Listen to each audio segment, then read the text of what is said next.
नमस्कार मेरे प्यारे बच्चों, एक बार फिर से आप सभी का स्वागत है आपके अपने YouTube channel the PCM vision में। बच्चों, आज के इस वीडियो में हम लोग क्लास 11 ज्योग्राफी जो कल आप सभी का बोर्ड एग्जाम है उसके कुछ महत्वपूर्ण प्रश्नों को डिस्कस करेंगे। ये सारे प्रश्न आपके बोर्ड एग्जाम के दृष्टि से बहुत ही ज्यादा इंपॉर्टेंट है और इन प्रश्नों की आने की संभावना भी बहुत ही ज्यादा है। तो वीडियो पे आप लोग अंत तक बने रहिएगा और वीडियो अगर आपको अच्छा लगे तो वीडियो को लाइक करके दोस्तों में शेयर जरूर कीजिएगा। तो चलिए शुरू करते हैं आज के प्रश्नों को। पहला प्रश्न है बच्चों, लाल मृदा के विशेषताओं का वर्णन करें। तो देखिए बच्चों, लाल मृदा की निम्नलिखित विशेषताएं। पहली जो विशेषता है बच्चों कि लाल मृदा का रंग सामान्यतः कैसा होता है? लाल होता है। लेकिन यह जो मृदा है बच्चों वो आपका भूरा रंग का भी हो सकता है, चॉकलेटी भी हो सकता है और पीलापन भी हो सकता है। उसके बाद देखिए दूसरी जो इसकी विशेषता है कि यह मृदा दामोट होती है जो अत्यधिक मोटे कण से निर्मित होती है। यहाँ पे तीसरा मेंशन नहीं किया गया है, आप लोग तीसरा ये भी लिख सकते हैं कि लाल मृदा में आयरन ऑक्साइड की मात्रा अधिक होती है जिसके कारण यह क्या होता है? लाल होता है। तो इसे भी आप लोग ऐड कर सकते हैं बच्चों। 3 पॉइंट आप लोग आसानी से इस प्रकार से लिख सकते हैं, ठीक है। उसके बाद देखिए अगला जो क्वेश्चन है आपका 2 नंबर का कि भारतीय नदियों के प्रदूषित होने के 3 कारण बताइए। यानी कि भारतीय नदियां जो आजकल ज्यादा प्रदूषित हो रहा है बच्चों, गंगा को साफ करने के लिए एक योजनाएं भी चलाई जा रही है, तो इसके क्या क्या कारण है उसको आपको लिखना है। तो देखिए बच्चों, भारतीय नदियों के प्रदूषित होने के 3 कारण है डैश। देखिए पहला जो कारण है कि फैक्ट्रियों से निकलने वाले कूड़े कचरे को सीधे नदियों में बहा दिए जाते हैं। मतलब फैक्ट्रियों से जितने भी अपशिष्ट पदार्थ निकलते हैं बच्चों उसको डायरेक्ट नदियों में बहा दिया जाता है बिना फिल्टर किए हुए। अगर फिल्टर करके उससे बहाया जाता है तो नदियां कम प्रदूषित होती, बिना फिल्टर किए बहा दिए जाते हैं, इससे क्या होती है? नदियां प्रदूषित हो जाती है और उसमें जो जलीय जीव रहते हैं उसको भारी नुकसान होता है बच्चों, उसको काफी हानि होता है। उसके बाद दूसरा जो इसका कारण है बच्चों की जल जहाजों से निकलने वाले तेल, जल जहाजों से जो तेल निकलते बच्चों इससे भी क्या हो रही है? नदियां प्रदूषित हो रही है। उसके बाद जो तीसरा जो कारण है बच्चों शव को पानी में बहाने से मूर्ति विसर्जन करने से। देखिए बच्चों आप लोगों ने कोरोना में सुना होगा कि जितने भी लोग मृत लोगों के क्या किया जा रहा था? गंगा में डायरेक्ट बहा दिया जा रहा था। इससे भी क्या हो रहा है? आपका नदी प्रदूषित हो रहा है बच्चों और मूर्ति भी जो विसर्जन किया जा रहा है इससे भी आपका नदी प्रदूषित हो रहा है। तो इस तरह से आप लोग 3 पॉइंट लिखिएगा, आपको ज्यादा नहीं लिखना है क्योंकि समय आपके पास मात्र 1 घंटा है, ठीक है। इतना ही ये लिखना है कि आपका सारा प्रश्न अट जाए, ठीक है। अगर आप लोग ज्यादा लिखिएगा तो अगर एक भी प्रश्न आपका छूट भी जाता है बच्चों, अगर जानते हुए अगर कोई भी प्रश्न छूट जाता है तो बहुत ही पछतावा मिलेगा, इसलिए ज्यादा नहीं लिखना है। ऐसा लिखिए कि समय पर आप सारे प्रश्नों को कवर कर लें, ठीक है। उसके बाद देखिए बच्चों अगला जो प्रश्न है और ये प्रीवियस ईयर क्वेश्चन है, ठीक है, और ये बहुत ही ज्यादा इंपॉर्टेंट प्रश्न आपके बोर्ड एग्जाम में फिक्स ये आएंगे। देखिए भारतीय किसान के लिए मानसून जुआ है, व्याख्या करें। तो मतलब नहीं कहते मानसून क्या है? भारतीय किसान के लिए एक जुआ है, कृषि के लिए मानसून क्या है? जुआ है। तो यह कैसे जुआ है? तो देखिए बच्चों भारतीय कृषि को मानसून का जुआ इसलिए कहा जाता है क्योंकि कृषि का भारतीय अर्थव्यवस्था में बहुत ही अधिक योगदान है। भारतीय कृषि मुख्य रूप से बारिश या मानसून पर निर्भर करती है। अधिक बारिश अच्छी होती है तो उत्पादन भी अच्छा होता है और अधिक बारिश कम होती है तो उत्पादन भी कम होता है। इस वजह से क्या कहा जाता है? भारतीय किसान के लिए मानसून क्या है? जुआ है। मतलब हमारा देश जो है बच्चों उसकी अर्थव्यवस्था मुख्य रूप से कृषि पर ही आधारित है अधिकतर, ठीक है। अधिकतर क्या है? कृषि पर ही आधारित है। इसका एक अच्छा योगदान है, बहुत योगदान है हमारे अर्थव्यवस्था में, ठीक है। तो यह मुख्य रूप से किस पर निर्भर करता है? हमारी कृषि मानसून पर निर्भर करता है। मानसून अगर अच्छा हुआ तो फसल का उत्पादन अच्छा होता है। आप लोग अभी धान का सीजन आ रहा है तो आप लोग अपने में भी देख सकते हैं कि देखिए पानी जिस साल पड़ता है अच्छा वर्षा होती है उस साल धान की खेती अच्छी होती है, नहीं तो जिस साल अच्छी वर्षा नहीं होती धान क्या होता है? मर जाता है। क्लियर? उसके बाद देखिए अगला जो प्रश्न है इसका चौथा प्रश्न है, देखिए बच्चों कि भारत में वर्षा के वितरण का वर्णन करें। तो देखिए इसके उत्तर को देखिए मौसमी वितरण में असमानता के साथ साथ भारत में वार्षिक वर्षा के वितरण की असमान मिलता है। मतलब भारत में पूरी तरह से एक समान रूप से वर्षा नहीं होता है, प्रत्येक जगह कम अधिक वर्षा होती है बच्चों। ये आपका यहाँ पे पहला पॉइंट हो गया। दूसरा देखिए इसमें क्या है कि भारत के औसत वर्षा कितनी है? 112 सेंटीमीटर। आप लोग पॉइंट बना के भी लिख सकते हैं, एक प्रकार से पहला पॉइंट लिखे, यहाँ से आप लोग दूसरा पॉइंट भी लिख सकते हैं, ठीक है। यहाँ पे मैंने निबंध टाइप का लिख दिया है, इस प्रकार से भी आप लोग लिख सकते हैं, लेकिन पॉइंट बना के आप लोग लिखिएगा तो बहुत ही ज्यादा फायदा होगा, ठीक है। यहाँ पे देखिए दूसरा जो पॉइंट आप लोग लिख सकते हैं कि भारत में औसत वर्षा कितनी है? 112 सेंटीमीटर है। उसके बाद देखिए भारत में 74% वर्षा दक्षिणी पश्चिमी मानसून से होती है, 13% वर्षा मानसून के पश्चात एवं 10% वर्षा मानसून के पूर्व एवं 3% वर्षा शीत ऋतु में होती है। क्लियर है बच्चों? उसके बाद देखिए, मतलब ये वितरण बताने किस प्रकार से भारत में वर्षा होती है कि 74% जो वर्षा होती है, जो अभी जो मानसून आया है, ये मानसून क्या है? दक्षिणी पश्चिमी मानसून है, ठीक है। तो इससे 74% वर्षा होती है। आपका जो होता है दक्षिण पश्चिमी मानसून के पहले बाद में कितना होता है? 13% वर्षा होती है, ठीक है। और 10% जो वर्षा होती है आपका उसके पहले हो जाती है, और 3% आपका ठंड में वर्षा होती है, ठीक है। और इसी प्रकार से आप लोग यहाँ पे और भी लिख सकते हैं कि भारत में अधिकांश वर्षा पर्वतीय प्रकार की है होती है। भारत में सर्वाधिक वर्षा मासिनराम मेघालय में 1141 सेंटीमीटर तथा थार मरुस्थल का क्षेत्रफल में सबसे कम 5 सेंटीमीटर वर्षा होती है। तो सबसे कम वर्षा कहां पे होती है बच्चों?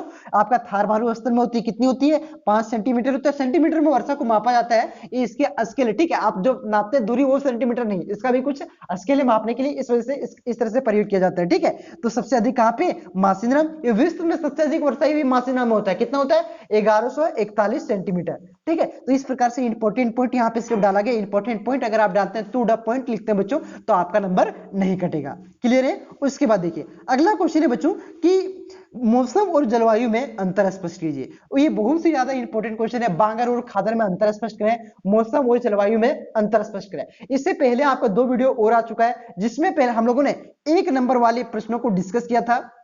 अगर आपने उस वीडियो को नहीं देखा है तो नीचे डिस्क्रिप्शन में मैंने लिंक दे दिया है। अगर आपको यहाँ पे नहीं मिला डिस्क्रिप्शन में तो चैनल पे विजिट करें, वहां पे आपको मिल जाएगा बच्चों, ठीक है। और 3 नंबर वाले प्रश्नों को भी मैंने एक वीडियो में डिस्कस किया हुआ है, उसे भी आप लोग जाकर के देख सके। अगर आपके पास समय है तो उसे भी आप लोग देख लीजिए बच्चों, ठीक है। तो चलिए हम लोग देखते हैं मौसम और जलवायु में अंतर। तो देखिए बच्चों, एक तरफ हमने क्या लिख दिया है? मौसम लिख दिया है, और एक तरफ आपका क्या लिख दिए? जलवायु।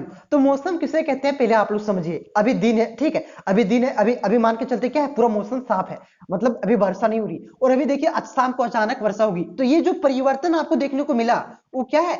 उसी को क्या कहते हैं? मौसम कहते हैं। अब तो अभी मान के चलते अभी आपको थोड़ा गर्म लग रहा है, सुबह को ठंडा लगने लगता है, ठीक है। जो तो क्या हुआ? ये जो परिवर्तन हुआ, अल्पकाल में जो परिवर्तन होता है जो हमारे वातावरण में, उसी को क्या कहते हैं? मौसम कहते हैं, ठीक है। और जलवायु क्या कहते हैं? जलवायु का मतलब एक एग्जांपल से आप समझिए।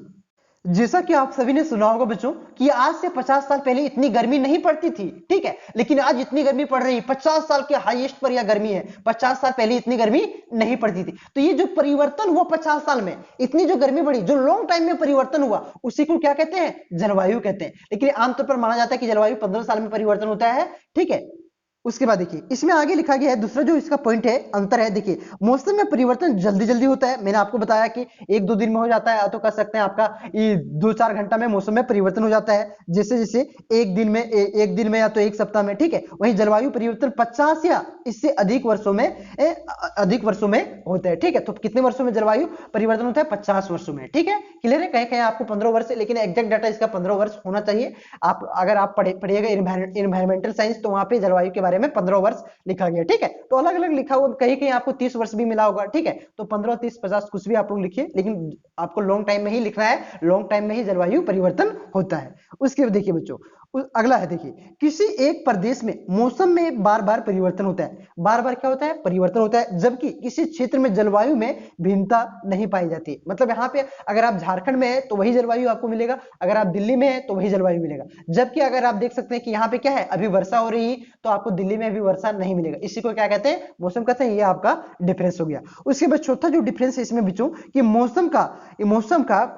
मौसम का प्रभाव स्थानिक अर्थात छोटे क्षेत्र में पाया जाता है, जबकि जलवायु का प्रभाव बड़े क्षेत्रों में पाया जाता है। तो इस प्रकार से हम लोगों ने जलवायु और मौसम में क्या अंतर है बच्चों, इसको देखा। अब चलिए नेक्स्ट क्वेश्चन पे हम लोग आते हैं। देखिए बच्चों, नेक्स्ट क्वेश्चन है आपका जेट प्रवाह अस्ट्रीम क्या है, इसके प्रभाव को बताइए। तो देखिए बच्चों, ये क्वेश्चन आप लोगों ने जेट प्रवाह, जेट धाराएं आप लोगों ने क्लास 9 की ज्योग्राफी में भी पढ़ा होगा, अगर आपको याद है तो, ठीक है। तो देखिए जेट धाराएं या जेट स्ट्रीम क्या होता है। देखिए बच्चों, जेट स्ट्रीम या जेट धाराएं ऊपरी वायुमंडल में और विशेषकर समताप मंडल में तेज गति से प्रवाहित बहने वाली हवाएं हैं। इसके प्रवाह की दिशा जल धाराओं की तरह से ही निश्चित होती है, इसलिए इसे क्या कहते हैं, जेट स्ट्रीम, या जेट स्ट्रीम का नाम से इसे जाना जाता है, या तो जेट धाराएं इसे कहा जाता है। यहाँ पे जो इंपॉर्टेंट पॉइंट है बच्चों की, इसकी जो प्रवाह की दिशा होती है वो जल धाराओं की तरह ही निश्चित होती है। इस वजह से स्ट्रीम का मतलब क्या हुआ, स्ट्रीम का मतलब भाप होता है। क्या वाष्प, वाष्प को क्या कहते हैं, मतलब जो पानी का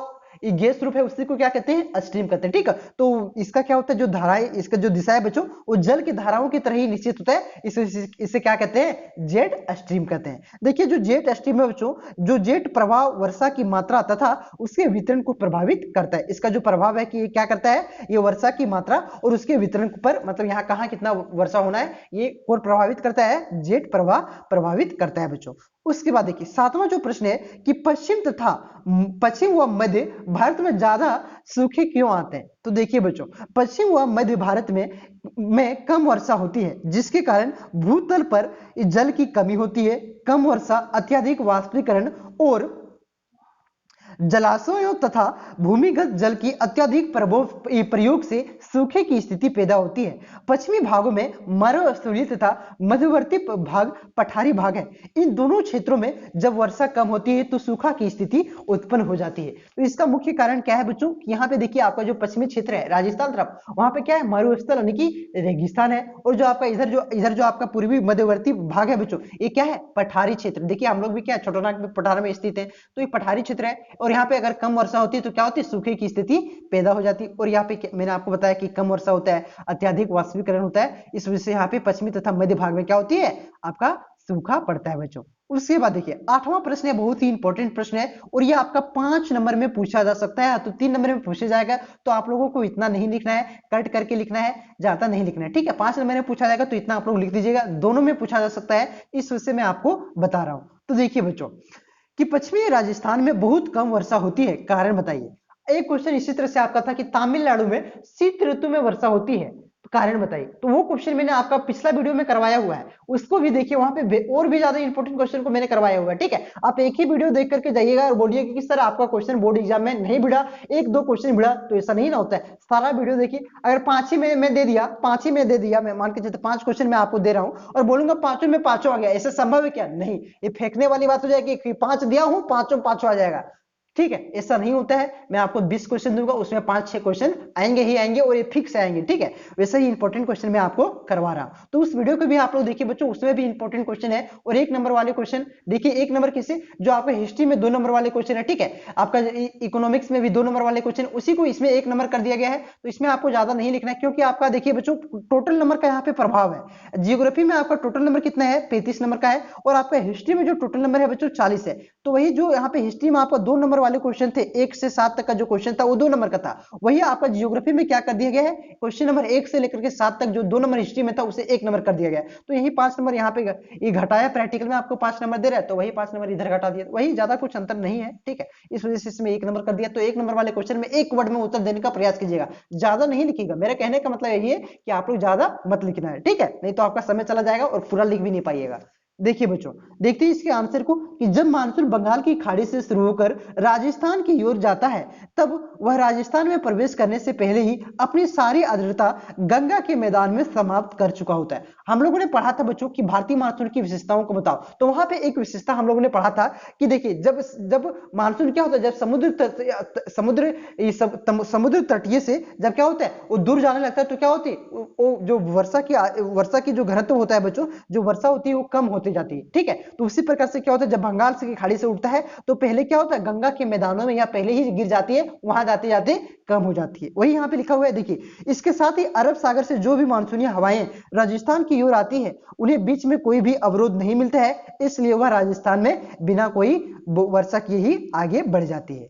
उसके बाद देखिए बच्चों, जब मानसूनी हवाएं राजस्थान में गर्म रेगिस्तान में पर पहुंचती है, तो उस समय वहां पे इतनी ज्यादा गर्मी होती है जिससे मानसूनी हवाओं को आर्द्रता लगभग खत्म हो जाती है, जिसके कारण कि वहां पे वर्षा नहीं होती। यहाँ पे 3 कारण मैंने देखा कि जो बंगाल की खाड़ी से उठता है वो क्या होता है, पहले गंगा के मैदानों में गिर जाता है, वहां पहुंचते ही खत्म हो जाता है। दूसरा कारण हम लोगों ने देखा, जो अरब सागर से तेज हवाएं चलती है उससे क्या होता है, वहां पे राजस्थान में कोई भी अवरोध नहीं होने के कारण वो सीधे उड़ करके दूसरी तरफ चल जाती है, मतलब आगे बढ़ जाती है, वहां पे वर्षा नहीं हो जाती। तीसरी कारण क्या है कि वहां पे रेगिस्तान है तो गर्मी काफी ज्यादा पड़ता है, तो वहां पे बादल क्या होते हैं, जो वाष्प उठता है बच्चों, वो क्या होता है, ठंडा होने से बादल बनता है और वही जाकर क्या होता है, वर्षा बनकर के नीचे गिरता है। तो वहां पे ज्यादा गर्मी, तो वहां पे ठंडा होता ही नहीं, इस वजह से वहां पे क्या होती है बच्चों, वहां पे वर्षा कम होती है। वही कारण यहाँ पे आपका लिखा है, यही कुछ कारण है जिसकी वजह से राजस्थान में हमेशा कम वर्षा होती है।